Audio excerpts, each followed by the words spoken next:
Ahojte, čiže toto je moje prvé video na mojom novom channeli, ktorý sa volá Betty Vlogger.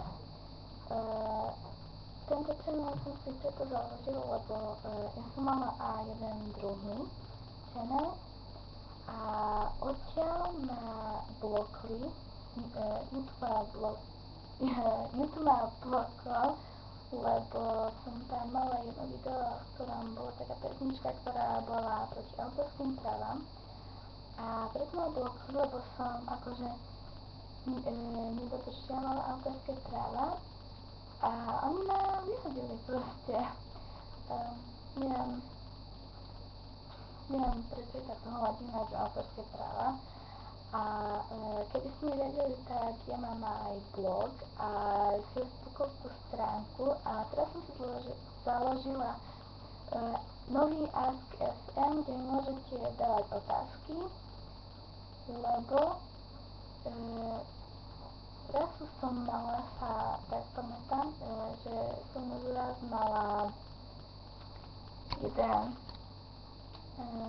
channel, či Ask.fm, vtedy som tam mala okolo takých 250 otázok a moc som tam nevedela ani kam zdržiavať tie autorské práva, lebo som to nevedela vôbec odpovedať na tie otázky, lebo tam bolo také, že už kedy bude nové video, lebo tam na mojom kanáli, na minulom YouTubeovom kanáli som mala okolo takých 9-8 tisíc odoberateľov.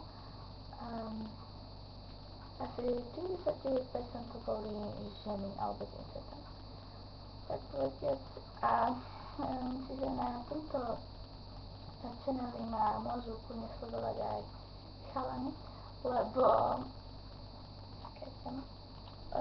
lebo toto už vôbec nebude také líčenie, lebo ja som sa rozhodla si založiť preto nový, aby som začala od znova, že aby som sa furt nemachlila. Teraz som si žena.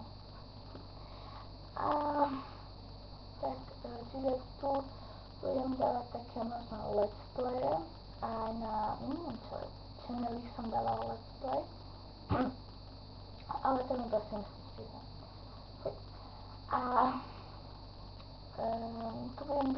tu budem vám odpovedať aj na otázky z Ask.fm. Teraz mám už aj 5 otázok, ale to nie je od vás, ale od Ask.fm, čiže ideme to čítať.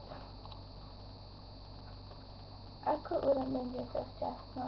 Stačí vám 1 000 000 eur alebo dolárov a už budete šťastní. Ako internet ovplyvňuje tvoj život?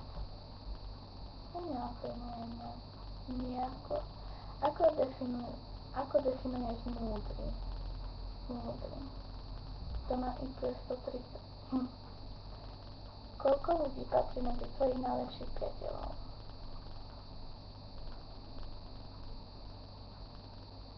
Neviem. Ako by si chcela oslaviť svoje budúce narodeniny? Žiadne oslavenie nebude. Ja nechcem ich oslaviť. Radšej sa kúpeš alebo sprchuješ? Intimná záležitosť. Obidve. No tak toto bolo prvé oficiálne video. Možno sa uvidíme ešte dneska, lebo je 23:43.